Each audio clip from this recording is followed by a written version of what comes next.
Bago natin simulan ang balitang ito, please huwag kalimutang mag-subscribe at i-click ang notification bell para mas maging updated pa kayo lalo sa lahat ng bagong videos na i-upload namin.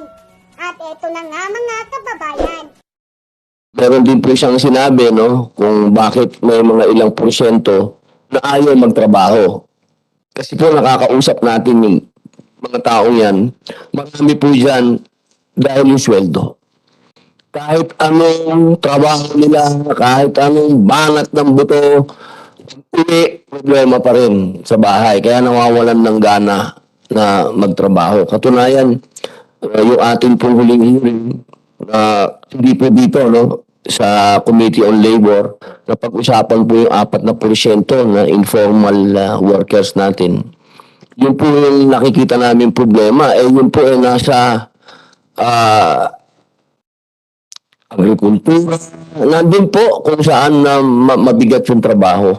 Kaya siguro po kung magagawa natin ng paraan talaga, hindi po tanong ito Hindi po ako nagtatanong. Ako po ay naglilitanya. Ako po. Na kung magagawan po natin ng paraan yun sa tulong po ng Senado kasi madami po pwedeng pag-usapan Pero babagsak at babagsak po tayo sa isang usapin. Sweldo.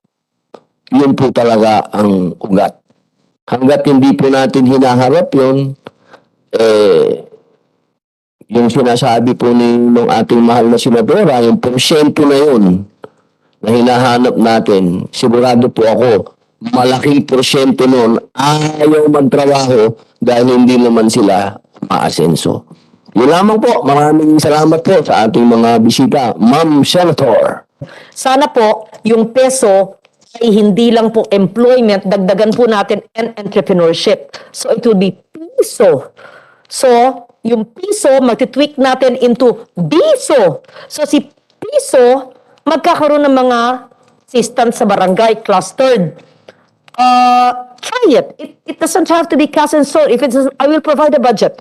If it's like an extension program of the public employment service officers, but focusing not just on employment, but creating employment by creating micro enterprises.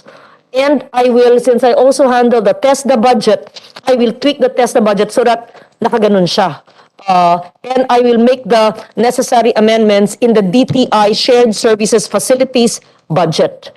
So we see, I will cut across all the MSME programs of every government department and make my own amendments as attributed to me I'm sure he will agree to be co-author of similar amendments, so if it will create jobs. But we do what we can within the TESDA so that the peso will have pesos and not just focus on employment, but entrepreneurship. If you want to do it only in a few regions with the highest unemployment, I'm okay with that. But if you could do it nationally, I would be so happy. And we can try it for 1 year, even without the passage into law of my proposed BISO Act, which is an amendment to peso. We try it for 1 year. But you see first what's doable. If you say it's not doable, you still pass your budget and accept that my idea was not a good idea after all. If it is a good idea, we can try it for 1 year. I'll find you the budget anyway. In short, dadagdagan ko ang budget nyo. Hindi ko babawasan, dadagdagan ko, hahanapin ko somewhere so that the barangay pesos, the barangay employment helpers,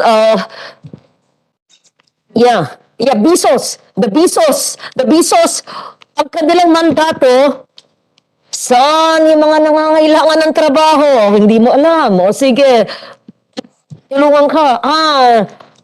Ikaw pala, magaling ka manahe. Sewing machine. Ganito, DTI SSF. Siya ang mag-put together. The negosyo centers of DTI, the SSF of DTI. Diba? Pwede, let's try it. Extension workers, right? Maybe you can revisit the extension. 20 years ago, may batas na ganyan, may bill na hindi ko napasa na sa DA. Extension workers in agriculture, maybe dapat siguro nga buhayin pa rin sa agri kasi may problema din sa agri. Kasi po, Yun po ang ginawa ko sa Antique. Ako na po ang sumuyod. Hinanap yung nangangailangan. Hindi naman ako nila hinahanap eh. Kasi parang wala na silang pag-asa. 30 years na silang parang ganun. Eh, hindi po ako nakontentong congresswoman ako na batas lang gagawin ko. Hinanap ko po yung babigyan ko ng trabaho at tuwan-tuwa po sila. Hanggang sa embroiderer, ito na. Wala po. Zero. Embroidery sa San Jose, sa isang barangay. Hinanap ko. Bakit kayo hindi mag-embroider? Eh, wala. Sabi, ngayon, yung isang marunong, nag-mentor ng 15, o di meron sila ngayon, may sewing machine, meron mga ganun. Nung panang pandemya, binigyan, o di meron, may designer na bata sa San Jose, kinukuha sila, di ginagawa ng damit, o sinusuot ko. So, ibig ko lang sabihin po, I know it can work. Ako nga po, naghanap ako ng mabibigyan ng government programs eh. Eh kung meron pong 100 meron na naghanap ng mga nangangailangan, hanapin sa bawat probinsya. Yun ang mga mamatay na industriya, kaya ng asin, o yung mga talento na gusto nilang gawin, wala lang silang maliit na kapital na 10,000 piso o kapital o equipment. Diba ho? Yun lang ibig ko sabihin. Palayain natin ang lahat ng mga may passion at masigasig na tumulong na may vision, i-train syempre. Kaya nyo yan. Hindi naman bagong sinasabi ko po eh. Di ba? Ang extension program matagal na eh. You can get all the new graduates. Ang kabataan. I know, here I go again. I'm thinking aloud. I'm sorry. No, I'm not sorry because I'm I'm giving my ideas. If it's a good idea, I just need the language, how to operationalize it and the language. Kasi ayoko mangyari, binigay ko yung budget, tapos nabinbin. Kasi gusto ng chef, pero hindi naman kayang gawin. Kalokohan lang sinabi niya, pinagbigyan namin. Sige, nasa budget. Hindi. Sang-ayon kayo, operationalize it for me. Tell me the amount. I'll find the budget. Tony Doblon here headed the budget for 40 years. She's my chief of staff now. Okay? Attorney Yoli, we can find the budget for the barangay extension workers. Ayan, barangay extension. Mag-iisip ko ng magandang pangalan. Tama ba yun? Hahanapin natin yung mga nangangailangan trabaho at in short, para inaagahan natin sila eh. We're shepherding the process. Right?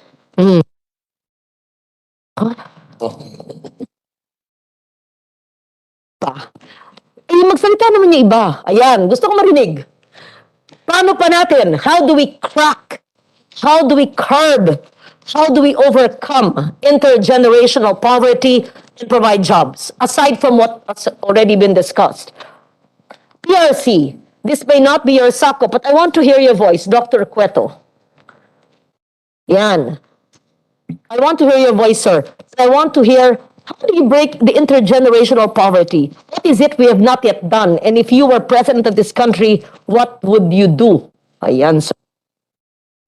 As far as the PRC is concerned, because we deal with the regulated professions, and all of them have finished baccalaureate courses, masteral courses, and they are still professionals who are not that, meaning they look for other jobs. Perfect example are the nurses, because you don't find them all in the healthcare institutions. You find them in BPOs, call centers, and you find them in the PNP because the pay in the PNP is higher than the pay in working in clinics and hospitals.